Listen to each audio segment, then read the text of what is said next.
I'm realizing living through the MAGA takeover of the religion of my heritage has been traumatizing. Sitting here in my quiet time today, and I guess I'm just processing with you all because I need to process with somebody. I saw a prophet from my stream of Christianity who I love, just touting the brilliance of Elon Musk and the virtues of that man. And it just sent me back to spaces of remembering how I once sat across the breakfast table from a prophet who I had listened to speak the night before in a church service and just say horrific things about California's Governor Jerry Brown. And I had told him that my wife and I just didn't think that was WWJD. That's not what Jesus would do.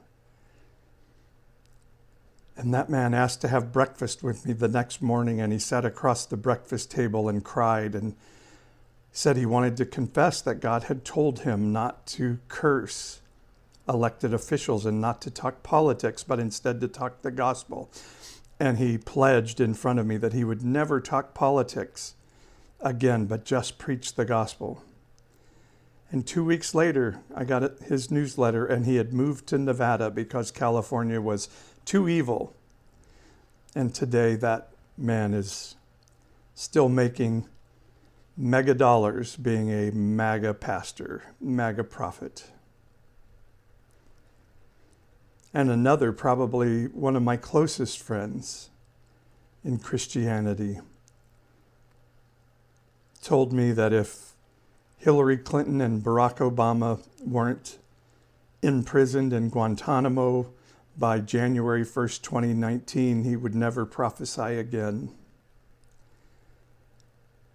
And yet, that man is still prophesying and regularly calls for guillotines to be set up on Pennsylvania Avenue. And I look upon it with some bemusement, with some shock.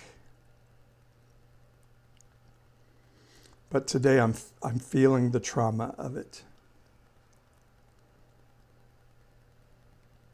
That when I was a pastor and my wife an elected official, that men like Lance Wallnau reached out to us and said, we need to take the mountains for Jesus. And when we would answer, like, no, Jesus served the mountains of culture. He died for the people on those mountains, and particularly those at the lowest end of those mountains. We would never hear from these people again because their goal was to sidle up to King Herod for power and wealth proximity. And I say King Herod because it's such an interesting parallel that just as Donald Trump panders to evangelicals for political power, King Herod, who was only partially Jewish, pandered to the Jewish leaders to maintain his political power.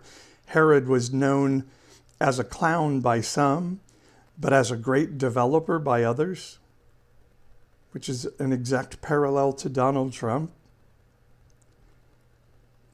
And as Jesus in the story of the Gospels was creating a movement against the status quo and the political power,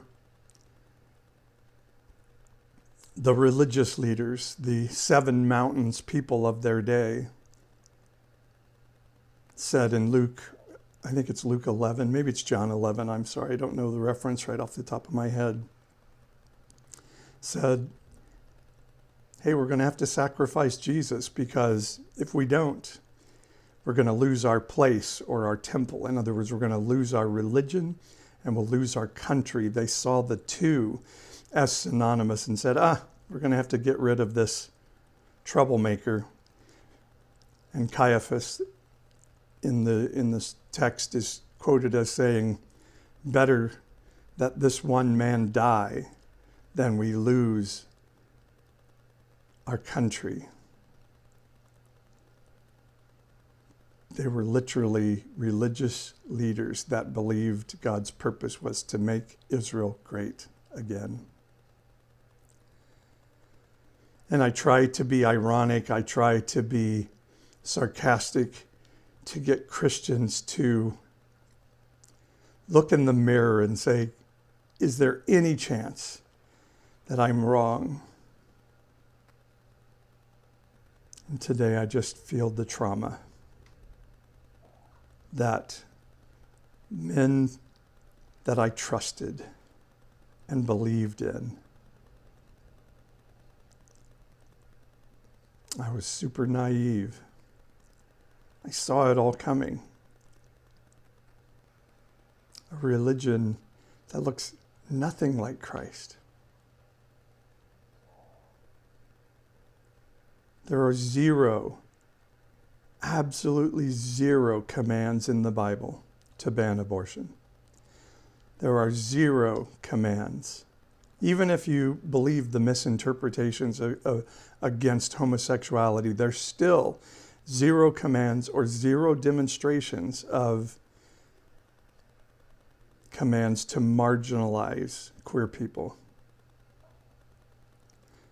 2,000 commands, on the other hand, to seek justice, not just give a handout to, but seek justice for, or to make sure there are no poor or foreigners. By saying there are no foreigners, that doesn't mean you get rid of them all. That means you incorporate them into your society.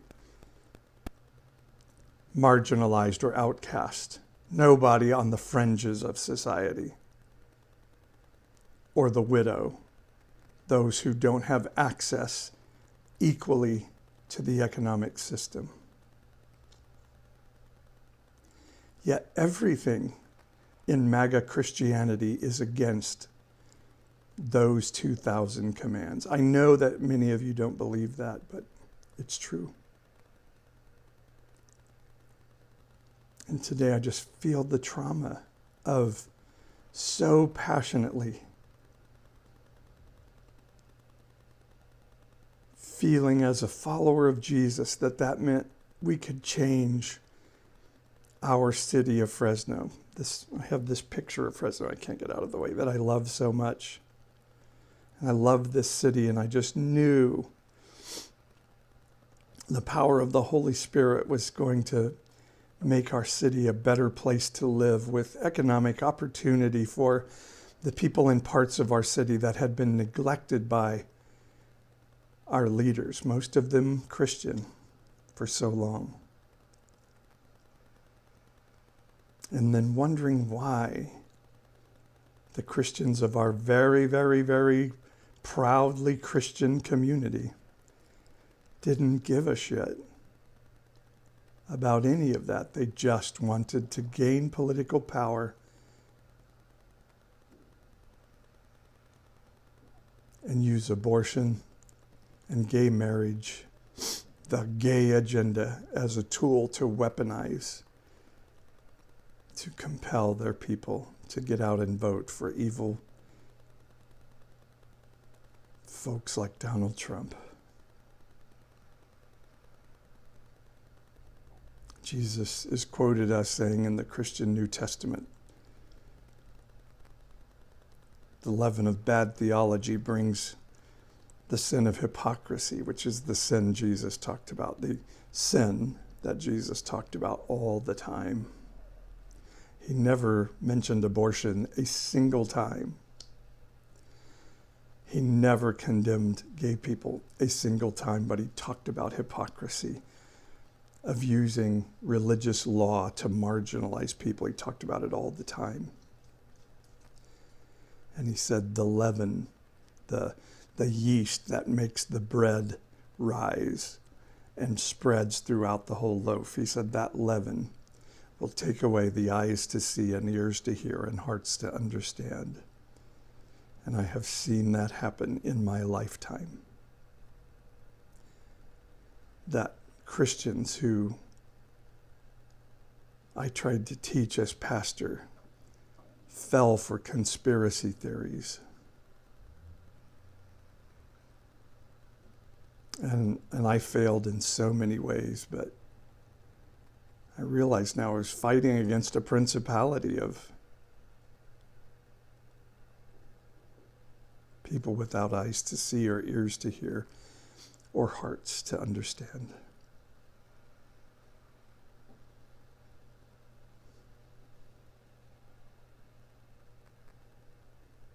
I had a super traumatizing youth period of my life as a youth, I guess I should say. And I'm realizing that the men I looked up to as mentors, the men I looked to as friends inside of evangelical Christianity, so many of them have just brought that trauma all back again. But there were a lot of prophets in the Bible. Jeremiah, Isaiah, Amos, Jesus, Micaiah, who were out in the world saying, nope, it's not those people that are the problem, it's us. While many, many, many prophets, Jeremiah was the lone voice, he says, although Isaiah was his contemporary. But Jeremiah was the lone voice saying, nope, the Babylonians are going to take us, while all the other prophets are like, nope, God's going to make Israel great again because we're his favorite. And Jeremiah was saying, no, we've grown fat and sleek. Our wealthy take money from the widow. And therefore, God will avenge himself against us. And Jeremiah continued to say, calamity is coming, calamity is coming, calamity is coming. And he said, a terrible thing is happening. The prophets prophesy falsely and the leaders lead from the words of the prophet. And my people like it that way. But what will you do when the end comes? But the hope that I'm reaching out to today is my life verse has always been Jeremiah 29:11 of having a hope and a future and realizing that that verse that so many people adopt as their life verse was written in the middle of a time when society was collapsing, just as Jeremiah had prophesied it would, and the rest of the prophets had prophesied that it would not, because God loved their country and needed their country too much to allow something bad to happen. Just as the MAGA American patriotic prophets of today are saying America is too vital to God and to the world for God to let anything bad to happen to us. So, hail Trump. Thanks for allowing me to process. Yeah.